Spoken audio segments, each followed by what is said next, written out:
Hi, welcome to my channel. My friends and I threw a fun PowerPoint night where everyone talked about their careers, so here's my presentation on my job as a hospital pharmacist. Alright, hi everyone, I am Sarah and I'm a hospital pharmacist. And what do I do? Just want to start off by saying I do not work at CVS. So there are two types of pharmacists. Those that are called outpatient pharmacists are those who serve patients outside of the hospital, so in the community. And then there's me, inpatient pharmacists. So they serve patients inside the hospital. So my official title is floater. So that means I don't have a designated department. I float around all these different departments and areas. So for time purposes, I'm not going to dive deep into all these different areas, but feel free to ask me in the comments down below. Essentially, the bread and butter of any pharmacist is order verification. So most people who aren't familiar with healthcare think the doctor puts in an order and then it directly goes to the nurse and they give it, but that's wrong.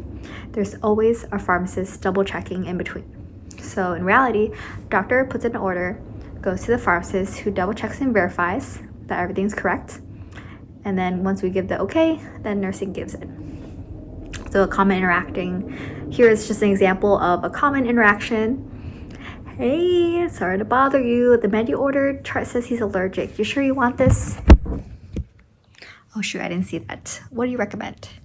Probably Astronam if he has a true allergy. Okay, how do I dose that? How do I order that? So that's pretty common. I work at a teaching facility, so oftentimes some of the doctors that are new doctors need a lot of help with dosing or need help with putting in orders. So that's pretty common for me at work. I'm pretty much a professional. Are you sure about that? And then there's pharmacy protocols. So essentially, there are some medications that are only managed by pharmacy. Whether it be, we learn it in our profession and as historically have managed it, like TPNs, vancomycin, or it could just be certain medications like heparin that require so many frequent monitorings and labs. Doctors don't have time for that. So then there'll be us. So the doctors would put in the order, and then I would be the one that would assess, do the calculations, put in the order, and then again, we need to double check, right? So I have a coworker who double checks my work. And then it gets sent to the nurse who gives it. Now also, as pharmacists, we are a gatekeeper of restricted meds. So this is just, most hospitals have a formulary. So some drugs, we have a set list of drugs that is preferred in our hospital. So if you want any medications outside of the preferred, they have to check all the boxes, meet all the requirements, things like that. So I'd be the one to double check if the patient has met all the requirements in order to get that drug. So oftentimes, in order to get drug C, they need to have trialed A, B first.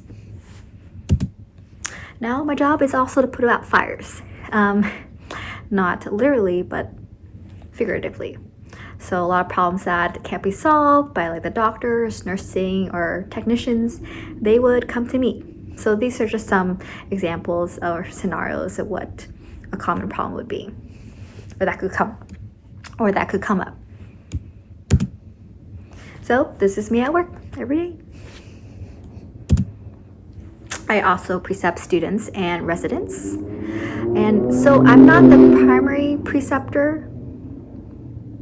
I'm like a substitute teacher, just because I only cover when I have students only 1 or 2 days at a time.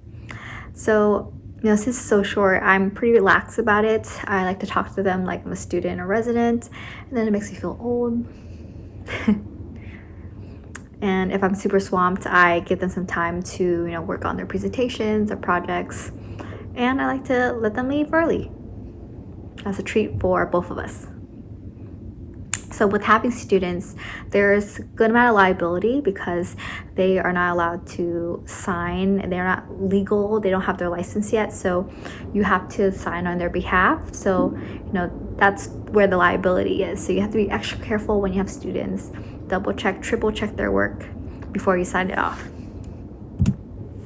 And as a pharmacist, I also check IVs. So doctor puts in an IV order, I verify it looks okay, I print out the label, technician makes it, and then I double check to make sure they made it properly. So here is just all the things that I would commonly check for. So, is it the right vial? Is the right solution used? Were the products not expired? Was the math, does it check out? And then even just the labeling, is it refrigerated, non-refrigerated? Is it protect from light? And the expiration beyond use date, and all of that. And then I also counsel patients. So when they get discharged to go home, I bring their medications right to their bedside and counsel them and their families about all their medications. And because I cover oncology, if they're starting new chemotherapy, I would be counseling them at bedside too.